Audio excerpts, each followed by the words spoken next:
Laissez M. Poff tranquille, maudit. Le cri du cœur de M. Martineau. Laissez mon estomac Ça tranquille. va être quoi après? Tim Horton? Hey. Hey, quand même, On là-bas. parle pas de Puff Daddy, on parle de Mr. Puff. Oui. Hein? Ça, c'est important de faire la distinction quand même entre les deux. Ah, c'est pas la même chose? Non, c'est ça, C'est pas non. Mr. Puff Daddy? Non, Ok. non, ben, c'est pas moi qui l'appelle de même, certain. La FIFA. Oui, Alexandre. parce que c'est le fameux tirage de la FIFA qui est attendu pour une double raison. Une raison sportive, une raison politique. Hein, parce qu'on voit les dirigeants du Canada, du Mexique et des États-Unis se réunir. Évidemment, c'est une occasion là, pour Mark Carney et Mme Claudia Sheinbaum du Mexique d'être capables d'aller parler à Donald Trump. Hein. On sait que les relations sont meilleures avec Mme Sheinbaum ces temps-ci, que les relations commerciales sont au beau fixe dans les négociations en ce moment avec le Canada et les États-Unis. Mais bon, on a pu voir Mark Carney, M. Trump s'asseoir, échanger des poignées de main, discuter un peu. Ils sont censés avoir là, aller discuter un peu plus tard aujourd'hui en privé ensemble. Et Mais il a pas reçu un trophée, là, Trump. Là. OK, Le trophée ça- de la FIFA, c'est quoi cette OK. affaire-là? Là, je vais vous expliquer comment bien vous expliquer ça. La FIFA a décidé de remettre pour la toute première fois son prix de la paix de la FIFA. OK? La FIFA, c'est une organisation de soccer mondiale, d'accord, mais une organisation qui est connue pour avoir beaucoup de corruption en son sein. Fait que c'est un peu ironique de donner comme ça un prix de la paix. Le prix de la paix de la FIFA, c'est ben, quoi ça, cette parce affaire-là? que, ça n'a jamais existé. Le Ben, président c'est de ça, la on n'a FIFA... jamais entendu parler C'est parce de que ça. monsieur Gianni Infantino, OK, qui est le président de la FIFA, essaie depuis plusieurs mois de devenir un bon ami de Donald Trump, d'être dans ses bonnes grâces. Fait qu'il a Et créé il un fait- prix juste pour lui. Vous savez, quand vous avez deux enfants, vous en avez un plus vieux, c'est sa fête, puis le plus jeune, il comprend pas que c'est pas sa fête, puis il y a pas de cadeau, puis tu lui achètes un cadeau, tu sais, pour qu'il soit content. C'est comme le prix Nobel de la paix que Donald Trump a pas reçu, mais comme c'est un bambin, on veut lui donner. Ce n'est pas une blague. Je vais juste vous faire écouter la remise de la fameuse médaille. Dites-moi si vous sentez pas, on dirait qu'on est en train de faire plaisir à un enfant de 4 ans. This is your Peace Prize. There is also a beautiful medal for you that you can wear everywhere you want to go. Right now. Okay. Ça se Let me peut hold. pas, ça se peut fantastic. pas. Excellent. Et là, on applaudit Peace doucement. Prize. Oui. Slurp. Richard, tu vas bien de le dire comme ça, mais c'est malaisant, là, puis les gens applaudissent comme timidement. You can wear it anytime. Vous pouvez le porter partout. I'm gonna wear it right now. Puis là, il le prend tout de suite, le met autour de son cou. Les gens applaudissent comme de manière malaisée. C'est tellement malaisant. Parce que là, on lui donne un prix de la paix, mais surtout, c'est qu'il y a des organismes de défense des droits qui se sont penchés sur cette remise de prix-là. Puis on dit, OK, d'accord, c'est qui les autres candidats? Qui a participé? Sur quelle base vous remettez ça? La FIFA n'a rien voulu transmettre. En gros, il n'y a jamais eu d'autres candidats. Il n'y a jamais eu personne qui Y a-t-il était un en jury liste. qui a décidé? Mais non, il n'y a personne qui a décidé rien. Ils ont donné un prix à M. Trump pour l'amadouer. Ça a donné cette scène absolument ridicule. Et là, pour ce qui est de la partie sportive de la chose, on a quand même bon espoir pour le Canada. Notre équipe s'améliore d'année en année, mais on est quand même moins fort là, que certaines grandes puissances. Et là, dans le tirage au sort, on voulait espérer, bien évidemment, que notre groupe, le groupe B, dans lequel le Canada a été pigé, soit le moins fort possible. Et ça a bien commencé. Le Qatar, qui n'est pas une puissance extraordinaire, la Suisse aussi a été tirée. C'est une équipe à ne pas sous-estimer, mais somme toute, c'est très prenable pour les joueurs canadiens. Mais là, le dernier tirage au sort, c'est que c'est un gagnant qu'on ne connaît pas encore. Et ça va être le gagnant de ce qu'on appelle les barrages au soccer. Il y a plusieurs équipes européennes qui vont compétitionner et celle qui va l'emporter va pouvoir accéder au tournoi de la FIFA. Et là, les compétiteurs, c'est l'Irlande du Nord, le Pays de Galles, la Bosnie-Herzégovine et l'Italie.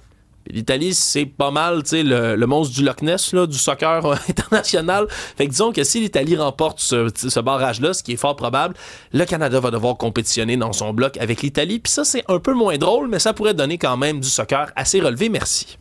Votre bedonnesse, votre bedonnesse, merci beaucoup de nous honorer de votre prestigieuse présence. Voici une belle médaille que nous vous donnons, votre bedonnesse. Mais c'est débile parce que même ces rencontres de cabinet, je vous en avais déjà fait jouer des extraits. L'autre fois, là, il y a Christine Oem est là en train de célébrer. Vous avez sauvé, grâce à vos attaques sur des bateaux au large des côtes du Venezuela, des centaines de millions de vies grâce à ça. Il n'y a pas eu des centaines de millions de morts dans toutes les guerres réunies depuis le début du siècle. Je fais juste le dire. Là. Stéphanie, Netflix et Warner Brothers, aïe aïe. Ben, c'est la grosse nouvelle du jour. Donc, Netflix qui va racheter Warner Bros. Discovery pour près de 83 milliards de dollars US. Donc, ça, c'est l'équivalent de 115 milliards de dollars c'est canadiens. C'est plus que le déficit de notre pays, ça. Hein? C'est une sapristi de grosses transactions. Donc, on parle évidemment du studio de cinéma, de télévision, Warner Bros. Et de HBO Max. Il faut savoir que Warner était lourdement endetté, donc on cherchait un acheteur.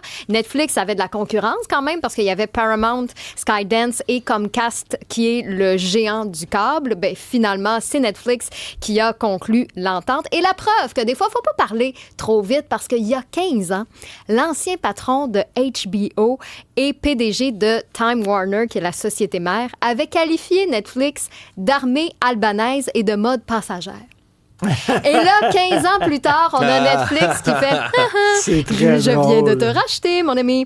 Donc, Netflix qui prend le contrôle, on s'entend, d'une des bibliothèques de films et de séries les plus précieuses, là. C'est... Écoute, les films de Stanley Kubrick étaient produits par la Warner, et puis plein d'autres films aussi. Ben, là, on peut rapidement, tu sais, Game of Thrones, Harry Potter, il y a des séries comme The Big Bang Theory, Friends, qui était HBO, The Bachelor aussi. Puis tu sais, si on s'imagine juste les Emmys, parce que au Emmys Award, là, qui récompense entre autres les séries et tout ça, tu sais, Netflix, son principal rival, c'était HBO. Ben oui. Et là, maintenant, ben, on peut s'attendre à une quasi-victoire assurée à tout bout de champ. C'est fou, 88 milliards. Ouais, 83 milliards 83 US. milliards. Côté cinéma aussi, parce que, tu sais, je veux dire, Warner Bros., ben, c'est des films Oui. où Ben, on là. misait sur l'expérience cinéma. De l'autre côté, tu avais Netflix qui est venu changer nos habitudes complètement en disant, ben non, vos films, écoutez-les à la maison. Tu sais, le PDG de Netflix a déjà dit que le cinéma était dépassé pour la plupart des gens.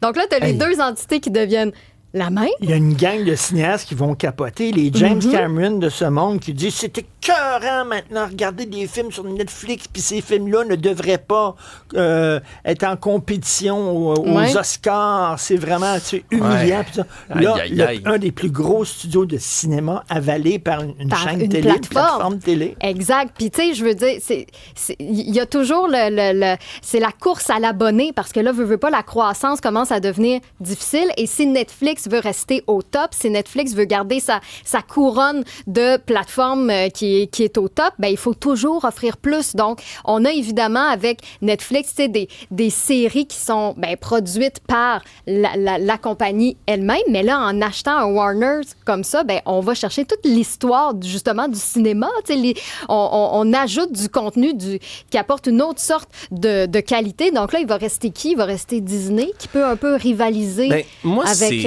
un monstre comme ça. Moi, c'est ça mon malaise. Tu sais, de voir des espèces d'oligarchies gigantesques tu sais, dans le milieu, puis tout le monde, il y a comme 4 joueurs maintenant qui achètent toutes les entreprises, puis tout vient de ces entreprises-là, puis c'est pas toujours du bon. Là. Oui, Netflix ont énormément de bon contenu, on le sait, puis tout le monde est là-dessus. Là.